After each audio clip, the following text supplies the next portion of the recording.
வணக்கம் தோழர்களே. உலகம் மூன்றாம் உலக போருக்கு தயாராயிருச்சுங்க. கொடூரமான தாக்குதல் நடந்திருக்கு. ஈரான் மேல ஏண்டா கை வச்சோம் அப்படின்னு கதற அளவுக்கு அமெரிக்காவையும் இந்த இஸ்ரேலையும் கொண்டு போய் நிறுத்தி இருக்கு. இஸ்ரேல்ல மருத்துவமனைகள் கூட அண்டர் கிரவுண்ட்ல நடக்கிற அளவுக்கு தாக்குதல் நடந்துட்டு இருக்கு. ஒட்டுமொத்த வளைகுடா நாடுகளினுடைய அமெரிக்க ராணுவ தளங்கள் தகர்க்கப்பட்டிருக்கு. நெதன்யாகுவினுடைய அலுவலகத்தின் மீது குண்டுகள் வீசப்பட்டிருக்கு. இனிமேல் வெளியவே வராதீங்க, உயிருக்கு அச்சம் அப்படின்னு அமெரிக்கன் எம்பசி உலகத்தில் இருக்கிற எல்லா நாடுகளில் இருக்கிற அமெரிக்கர்களையும் எச்சரித்திருக்கிறது. என்ன நடக்குது தோழர்களே? உலகத்துல மூன்றாம் உலக போரை கொண்டு வந்து அதன் மூலமாக லாபம் ஈட்டுவதற்கு ஒரு அதிகார வர்க்கம் தயாராகி கொண்டிருக்கிறது. போர் மூலமா யார் லாபம் அடைகிறார்னா அமெரிக்கா, இஸ்ரேல் தான். இவங்க எப்போதுமே ஆயுத வியாபாரிகள். ஆயுதங்களை, டெக்னிக்ஸ, அப்புறம் சின்ன சின்ன தொழில்நுட்பங்களை செஞ்சு விற்கிறது மூலமாக லட்சக்கணக்கான கோடி பணத்தை ஈட்டிட்டு இருக்கிறாங்க. இந்த போர் என்பதே இவர்கள் ஆயுதங்களை விற்பதற்கான ஒரு தந்திரம். இரண்டாவது, இந்த போரின் மூலமாக ஒரு நாட்டை கைப்பற்றி அங்க இருக்கிற கனிம வளங்களை, அங்க இருக்கிற வளங்களை கொள்ளையடிப்பது இவர்களுடைய இரண்டாவது திட்டம்.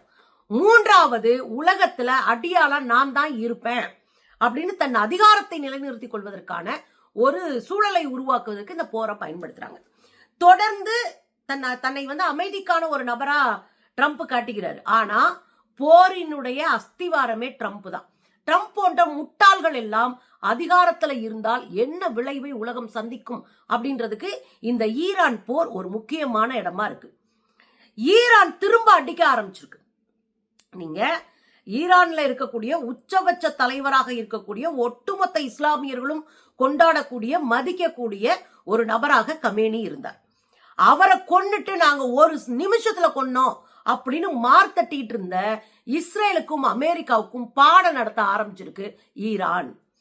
யாரெல்லாம் அமெரிக்காவுக்கு துணை போறாங்களோ, யாரெல்லாம் அமெரிக்காவினுடைய துருப்புகளை தன் நாட்டுல தங்க அனுமதிச்சிருக்காங்களோ மொத்தமா அடிச்சு காலி பண்ணுன்னு இறங்கிருக்கு. இந்த அமெரிக்கா என்ன பண்ணும்? தனக்கு நட்பு நாடுகள் எல்லாத்துலயும் தன் ராணுவத்தினரை தன் ராணுவத்துக்கான ஒரு இடத்தை தேர்ந்தெடுத்து அங்க ராணுவ முகாம் அமைச்சு உட்கார்ந்துருக்கும். அந்த ராணுவ தளம் இருக்கும். ஒரு நாட்டிலையும் அவங்க நட்பு நாடுகள்லாம் இருக்கும். அதன் மூலமாக அங்கிருந்து உலக நாடுகளை அடிமையா கை கீழே வச்சிருக்கிறதா அவங்களுடைய நோக்கம். அப்படி வளைகுடா நாடுகள்ல குவைத்து, சவுதி போன்ற பல்வேறு வளைகுடா நாடுகள் அமெரிக்காவோடு நட்பு கொண்டிருக்கிறது. அந்த நட்புக்காக இங்கேயும் அமெரிக்காவினுடைய ராணுவ தளங்கள் இருக்கு. இப்போ ஈரான் என்ன பண்ணிருச்சு? மொத்தமா ராணுவ தளத்தை பூரா தகர்த்தெறிஞ்சிருக்கு. ஒரு மதம் கொண்ட யானை ஊருக்குள்ள வந்தா எவ்வளவு பெரிய சேதாரமாகுமோ அதை இப்போது ஈரான் செய்து கொண்டிருக்கிறது. அடிக்க குறுக்க எவன் வந்தாலும் காலி அப்படின்ற அளவுக்கு அப்படியே கொடுங்கோவத்தோடு சண்டை போடுறாங்க. ஏற்கனவே நேற்று நம்ம பார்த்தோம், சிவப்பு கொடி, பழிக்கு பழி வாங்குவோம், உயிர் தியாகம் பண்ணுவோம் என் நாட்டுக்காக என்பதை அறிவிக்கிற கொடி தான் அந்த சிவப்பு கொடி. அவ்வளவு சீக்கிரமா ஏத்த மாட்டாங்க. அந்த கொடி தங்களை ஈகியராக காட்டக்கூடிய கொடி. என் நாட்டுக்காக நான் சாக தயாரா இருக்கேன்டா அப்படின்னு அறிவிக்கக்கூடிய ஒரு கொடி. நான் பழிக்கு பழி வாங்குறதுல எதை வேணாலும் நான் இழப்பேன் அப்படின்னு சொல்ற ஒரு கொடியை நேற்று ஏத்தி இருக்கிறாங்க. அதுலயும் நீங்க பாத்தீங்கன்னா ரொம்ப அதிர்ச்சிகரமான ஒரு செய்தி ரகசியமா கசிஞ்சிருக்கு. அதுல நிறைய மீடியாக்கள் அதை போட்டிருக்கிறாங்க. என்னன்னா, தூசி குண்டு. அது என்னங்க, டர்ட்டி பாம் அப்படின்னு சொல்றாங்க. அது என்ன டர்ட்டி பாம்? நீங்க அணுகுண்ட போட்டா ஒரே நாள்ல அந்த நகரம் அழிஞ்சிரும், மக்கள் செத்துருவாங்க, ஒரு மாசத்துல மறந்துடுவாங்க, அதை ஃபுல்லா சரி பண்ணிட்டு மீண்டும் மக்கள் வாழ்க்கை ஆரம்பிச்சு போயிடும். ஆனா இந்த டர்ட்டி பாம் அப்படின்னு சொல்லக்கூடிய இந்த தூசி குண்டு என்ன பண்ணுமா? கதிரியக்கத்தின் மூலமாக செய்யப்பட்ட குண்டு, கதிரியக்க கழிவுகளை கொண்டு செய்யப்பட்ட குண்டு. இந்த குண்டை போட்டோம்னா பெரிய அளவுல கட்டடம் சேதமாகாது, மக்கள் உயிர் சேதமாகாது, எதுவுமே ஆகாது. ஆனா போட்டு முடிச்சு கொஞ்ச நாள்ல ரத்தம் வாந்தி எடுப்பான், குடல் அழுகி போயிடும், கேன்சர் வந்துடும், கைகால் மாறிடும், மரபணுவே மாறிடும், ஒரு புல்லு பூண்டு முளைக்காது, அங்க வாழவே முடியாது அப்படின்ற ஒரு அசாத்தியமான சூழல் நிலவும். இது ரொம்ப எளிமையான செய்முறை. அந்த எளிமையான செய்முறையை வச்சு மிகப்பெரிய பாதிப்பை உண்டாக்கக்கூடிய தூசி குண்டுகள், டர்ட்டி பாம்ஸ் தயாரா இருக்கு அப்படின்னு வச்சிருக்கிறாங்க. இது பெரிய சேதாரத்தை உண்டு பண்ணுங்க, பயோ வெப்பன் மாதிரி இது. இதை தாண்டி இன்னொரு விஷயம் அவங்க பண்ணிட்டு இருக்கிறாங்க. இந்த வளைகுடா நாடுகளில் இருந்த அமெரிக்காவினுடைய அத்தனை தரைத்தளங்களையும் மொத்தமா குண்டு மேல குண்டு போட்டு தாக்கி காலி பண்ணிட்டாங்க. சவுதி அரேபியால மட்டும் போட்டிருக்கிறாங்க. சின்ன சின்ன ட்ரோன் குண்டுகள், அப்படியே ட்ரோன்ஸ் போட்டுக்கிட்டே போகும். விழுந்து விழுந்து விழுந்து செதறும். நீங்க அந்த குண்டை இடமறிச்சு நீங்க தடுத்தா கூட அதனுடைய பாகங்கள் விழுந்து அழிவை உண்டாக்குது. இப்படி பயங்கரமான வேலைகளை இன்றைக்கு ஈரான் இறங்கி செஞ்சிட்டு இருக்கு. அமெரிக்காவினுடைய போர் விமானமான F-15 அடிச்சு சதைச்சிருக்காங்க. அந்த வீடியோலாம் நமக்கே பல ஊடகங்கள்ல வந்துருச்சு.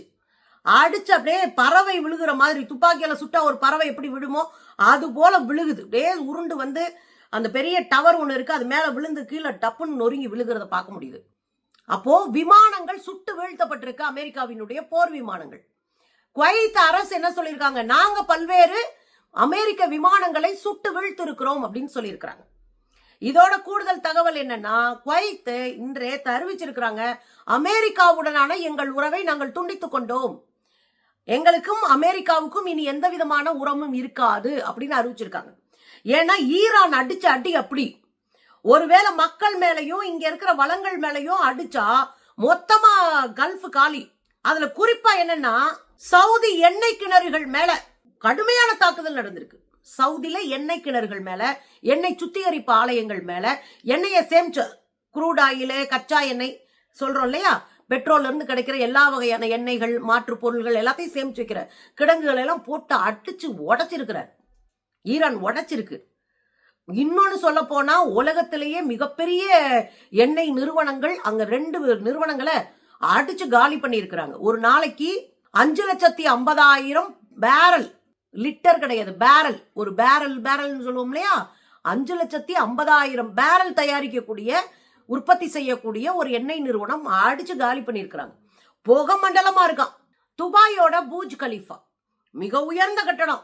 போனோம்னா அதை போய் நம்ம டூர் மாதிரி போய் பார்த்துட்டு வருவோம். அந்த மிக உயர்ந்த கட்டடம் தகர்க்கப்படுமோன்னு அஞ்சிருச்சு துபாய் அரசு. ரெண்டாவது, அது பக்கத்து கட்டடத்துல குண்டு விழுந்து சேதாரமாயி போய் புகமண்டலமாயி போய் 3 நாளா அது பயங்கர வைரல் ஆயிட்டு இருந்தது. அப்ப அச்சம் வந்துருச்சு, தேவையில்லாம நம்ம நாட்டை நம்ம ஏன் காலி பண்ணணும், நம்ம சரண்டர் அடைஞ்சிருவோம் அப்படின்னு தான் அமெரிக்காவினுடைய தொடர்பை துண்டித்திருக்கிறது இந்த துபாய் அரசு. இதெல்லாம் ஒரு பக்கம் இருக்கு. இன்னொரு திடுக்கிடுகிற தகவல் ஒண்ணு வெளியாயிருக்கு. அது என்ன, எப்படி கமேனி கொலை செய்யப்பட்டார். கமேனி அவர்கள் நேற்று நம்ம அதை பார்த்தோம்.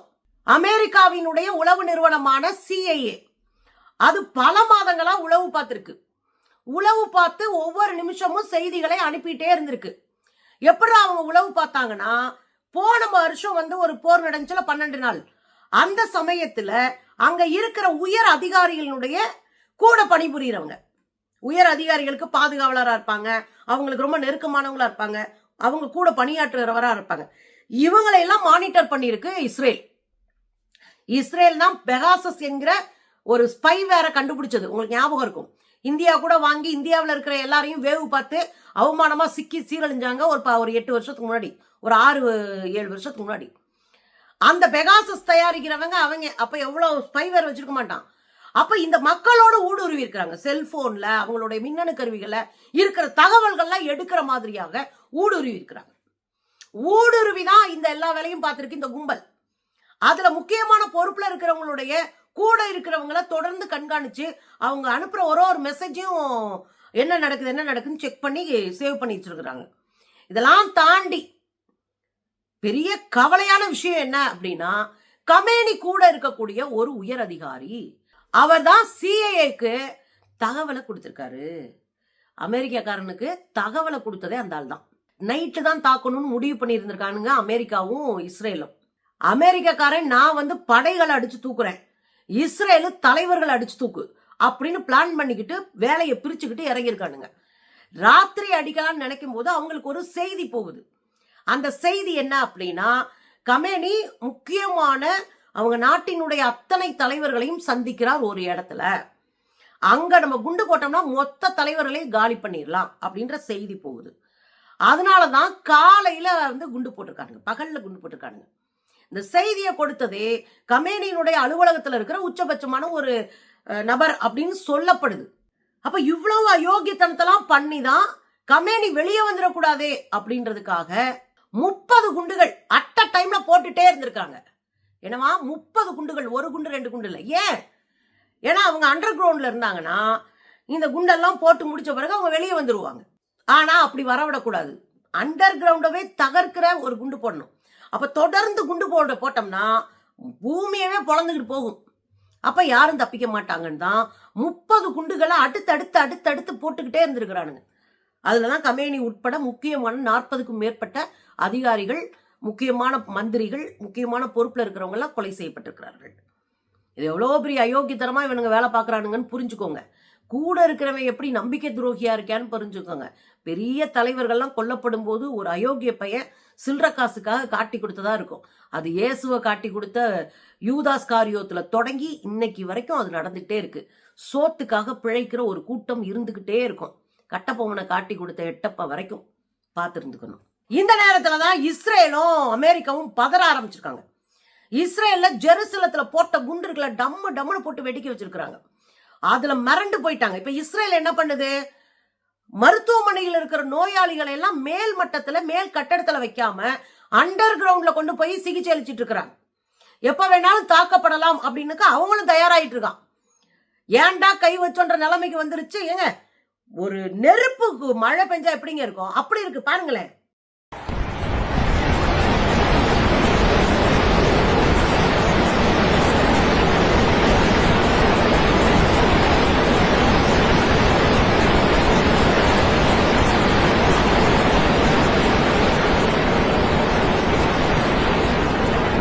நெருப்பு மழை பெஞ்ச மாதிரி விழுந்திருக்குங்க.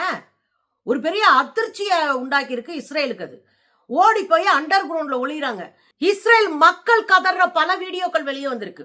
அடுத்த பக்கத்து நாட்டுல இருக்கிற எல்லா குழந்தைங்களையும், பெண்களையும், மக்களையும் கொள்ளும்போது வேடிக்கை பார்த்த கும்பல இன்னைக்கு கதறாங்க, ஃபர்கிவ் மீ அப்படின்னு. என்ன கொடுமைங்க இது. அப்படியே அமெரிக்கா பக்கம் வந்தீங்கன்னா, நேத்து சவுதியில இருக்கிற அமெரிக்க தூதரகத்தின் மீது குண்டு போட்டிருக்கிறாங்க. அமெரிக்க தூதரகத்தவே போட்டு தாக்கிட்டாங்க. அதுல அமெரிக்கா ஒரு அறிக்கையை வெளியிட்டு இருக்கிறாங்க. யாரும் அமெரிக்க எந்த நாட்டிலையும் அமெரிக்க தூதரகத்துக்கு யாரும் போகாதீங்க, அமெரிக்க மக்கள் பத்திரமா இருங்க, அமெரிக்க மக்கள் பாதுகாப்பா இருங்க. கதறி இருக்காங்க இந்த ட்ரம்ப். இதுக்கு இடையில பேச்சுவார்த்தைக்கு சரின்ட்டாங்கன்னு ஒரு பொய் சொன்னான்ல ட்ரம்ப். அது இல்லை அப்படின்னு ஈரான் சொல்லியிருக்கு. ஏய், உங்களோட பேச்சுவார்த்தை எனக்கு கிடையாது, இனிமேலாம் ஆக்ஷன் தான். ஒருபோதும் இனிமேது பேச்சுவார்த்தை கிடையாது, வாழ்வா சாவா பாத்துக்கலாம் அப்படின்னு உறுதியா சொல்லிட்டு, இனி உங்கள் நகரங்கள் எல்லாம் அமைதி இழந்து நிற்கும். உங்க நகரத்துல இனிமேல் அமைதி இருக்காது, உங்க மக்களுக்கு நிம்மதி இருக்காது, எதை வேணாலும் நாங்க செய்வோம் அப்படின்னு இறங்கி அடிச்சிருக்கிறாரு. பாதுகாப்பு செயலாளராக இருக்கக்கூடிய அலி லரி ஜானி என்கிற அந்த நபர் வெளிப்படையாக ஒரு அறிக்கையை வெளியிட்டு கதற விட்டிருக்கிறாரு. அதோட 560க்கும் மேற்பட்ட அமெரிக்க ராணுவ வீரர்களை படுகொலை செய்ததற்காக ஒரு லிஸ்ட வெளியிட்டு பரபரப்பை உண்டாக்கி இருக்கிறது. 3ஆம் உலக போருக்கான எல்லா சமிக்கையும் தெரியுதுங்க, எல்லா அடையாளமும் தெரியுது. ஒரு போர் எந்த ஒரு நாட்டையுமே வாழ வைக்காது. போர் மக்களையும், சாமானியர்களையும், குழந்தைகளையும், தொழிலாளர்களையும் கொன்று குவிக்கும். இந்த போர்ல இவங்க போட்டதுல 54 பேருன்னு அதிகாரப்பூர்வமா அறிவிக்கப்பட்டிருக்கு.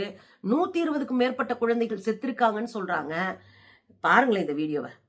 அந்த குழந்தைங்களுடைய முகத்தை தொடச்சு மண்ணுக்குள்ள இருந்து தூக்கி அவங்க செத்தவங்களை பேக் பண்றாங்க. பார்க்கவே மனசு ரணமா இருக்கு. எந்த போரும் யாருக்கும் நேர்மையாக இருக்காது. ஆனா அதிகார வர்க்கம் நம்மள போருக்குள்ளேயே வச்சிருக்கணும்னு நினைக்குது, நம்மள பயமுறுத்தியே வச்சிருக்கணும்னு நினைக்குது. அப்படின்னா சில நேரங்கள்ல ஒரே அடியை அடிச்சு சரி பண்ணிட்டு போயிடலாமான்னு கூட தோணுது. என்ன பண்ண, நம்மளை அங்க கொண்டு போய் நிறுத்துறானுங்க.